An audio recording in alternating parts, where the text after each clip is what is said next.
Now, to introduce our first guest, Syed Mansoor. He is the CEO and founder of Water Democracy, which is a startup building solar water purification systems at very, very low cost.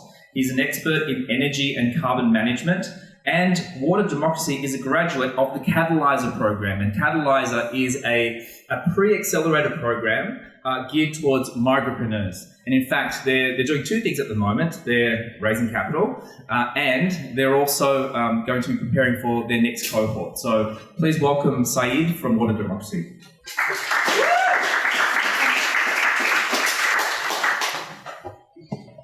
Oh, fireside chat. Thank you. You're welcome. Nice to see you. Oh, it's okay. It's okay. So maybe Syed, just first of all, if you could explain to the audience what Water Democracy does, and I'd love for you to then, share your experience of trying to raise money for the business. Hi everyone. So Water Democracy is from the day one. It's been a problem-focused company. What we saw was that there's a very huge problem out there, where 1 in 10 people in this world do not have access to clean drinking water. If you think from a market perspective, it's a huge market, but if you think from a moral perspective, it just seems like something that shouldn't exist when we all are carrying supercomputers in our pockets. So I'm in an engineering background, and I approached the problem from that sense because I couldn't fathom how why do we still have this problem, because all the technologies are out there and everything's fairly cheap. We found out that there were few bottlenecks. They were preventing people from getting access to clean water. So we developed Water Democracy, which aims to simplify existing water purification solutions and make them simple, robust, and cheap. So and our first prototype is out, and we're going for a pilot very soon. And using the funding that we actually raised from Foundation in Australia with the help and throughout the process was Catalysr, the first step, followed by some very, very useful help from TechFugees, and then Foundation in Australia was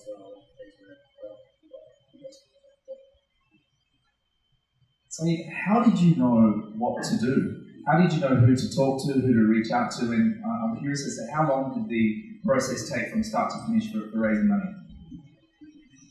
So I wasn't. I was always of the belief that I gotta do my job. That is work on the core competencies in the company with whatever resources I have, and if our product and if our concept is good enough, money is gonna come.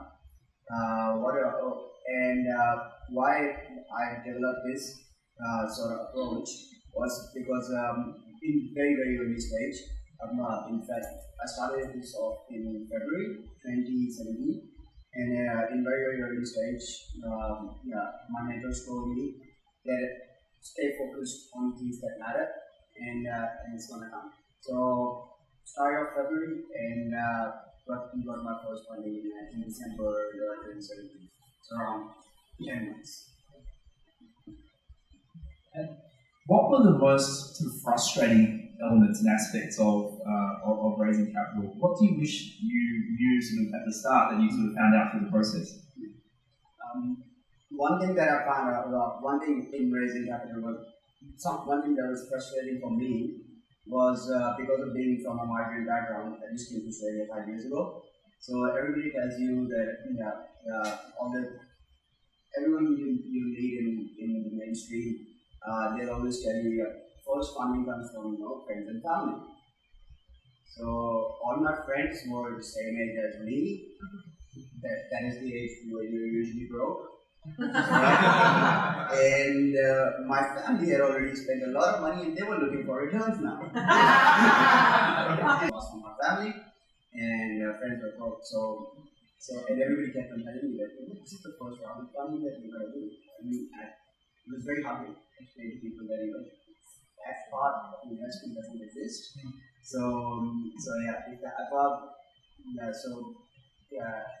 the other thing that I wish I would have known earlier was that I also came from I did 2 years of door-to-door sales, so I was fairly good at it. So when I was prepping for my pitch, I was like, it's gonna be easy cake, right? It's how I put it in. You just gotta get up on the stage and start speaking like you're doing sales. Turned out very, very different. So the first time when I was prepping for the TechFugees pitch, that was my first big pitch for so many people. So I was prepping with my mentors, and the first mock pitch that I did in front of them, what the hell were you saying? So I was like, the whole thing. But yeah, that's something. So sales and pitching, sales helps a lot in pitching, but they're not exactly the same thing. Even if you're good at a certain aspect, pitching is something completely different. If I would have known that earlier, I would have approached the whole issue in that way. And so, first of all, it's incredible what you've been able to achieve. So, well done and congratulations. You've done a fantastic job under difficult circumstances.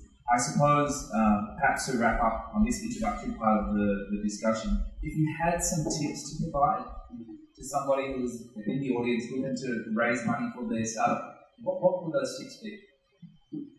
So, one basic tip would be, if you're an entrepreneur, very often you are by nature a bit of a rebel. You don't know what everyone else is doing, right? So with that nature also comes a slight part of not taking a lot of advice seriously. But my tip would be that see talk to the other people who have done that, went through the process, and listen to their advice.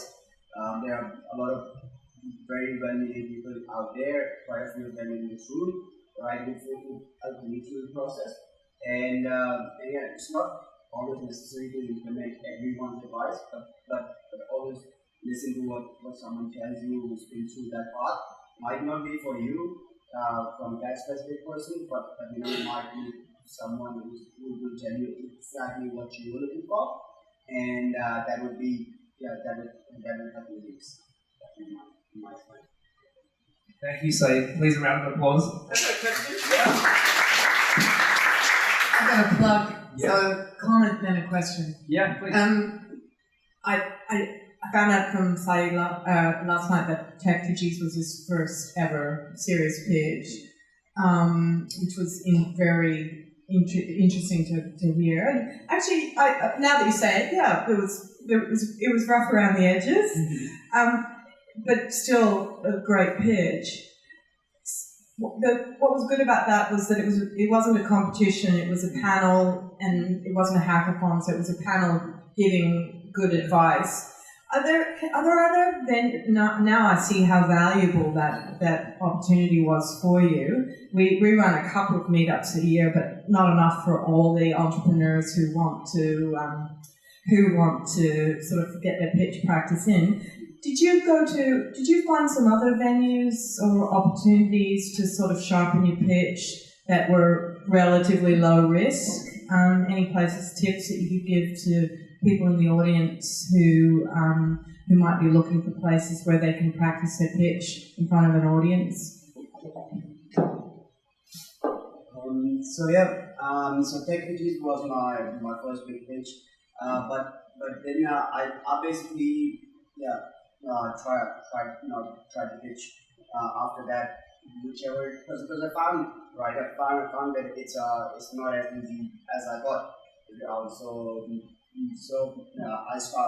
pitched literally wherever I got a chance. I think Eventbrite is going to be a very good friend if you want to do that. There are always things coming up. Once I did a 1 minute pitch as well.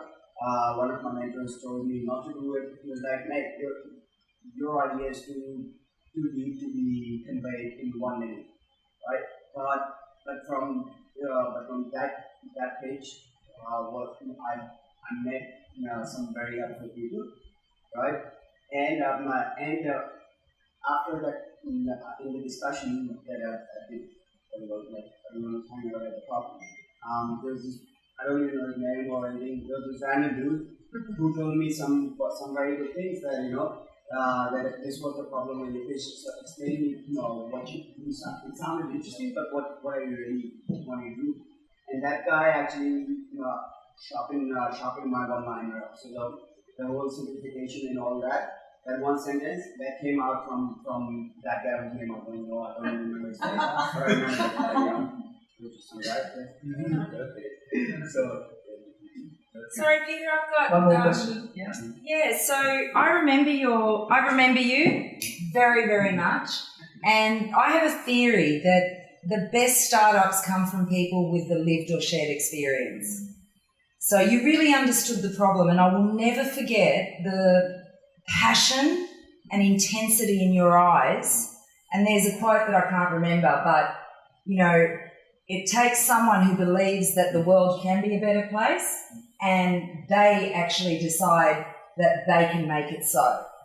And so I want your observations on that, especially Peter from a bird's eye view, but that was my impression. And I just got goosebumps and I'm going to cry. Oh my God. That's a good impression you have. Yeah, but I don't know. But that's the thing. I personally have always approached this as from a perspective that so there's something right there that I can see that can be done to improve things, right? I can ever since I've dived into this, my first point of approach was exactly this, that this problem shouldn't exist. Because we're a very advanced civilization, and everything is so easy now.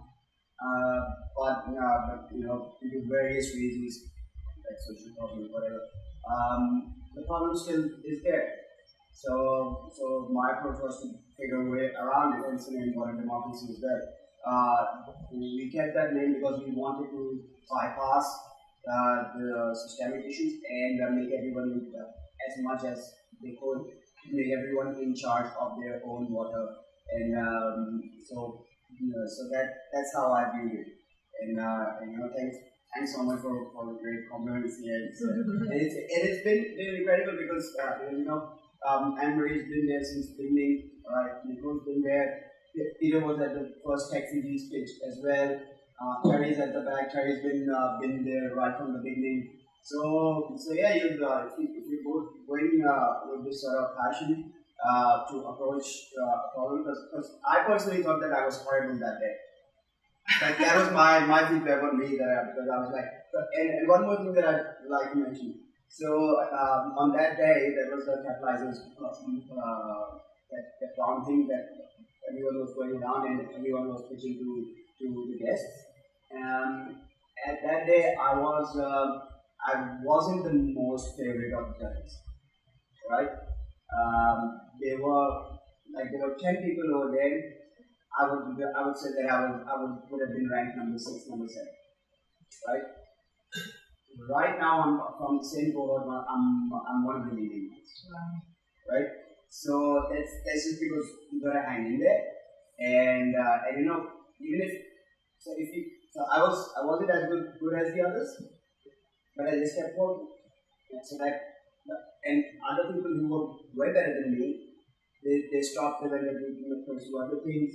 So they didn't keep working. Although I was getting less done than them, I worked for longer. Right, my productivity was lower, but the time that I spent on it was longer.